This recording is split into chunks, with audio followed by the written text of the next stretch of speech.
In this video, today we will going to resolve the issue Play Store not working, or if you are installing any kind of app in the Google Play Store and it is not installing and you are getting error something went wrong, try again.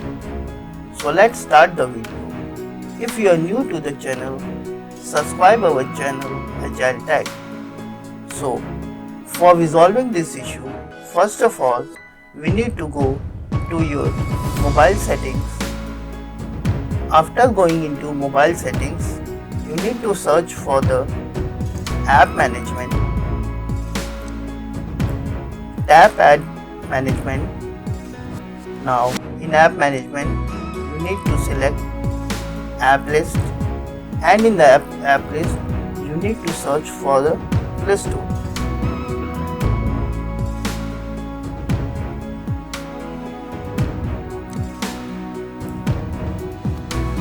Now tap Google Play Store.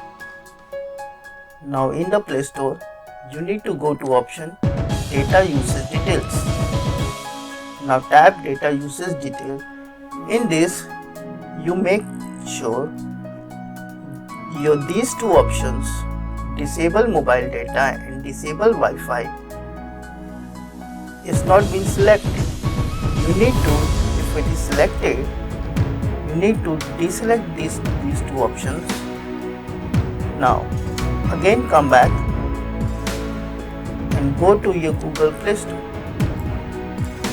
Open Google Play Store and now try to install any app, and you will see now you are able to install app in your Google Play Store and it has started working and the error has been resolved. Now if you like this video, kindly share and subscribe our channel. Thanks for watching.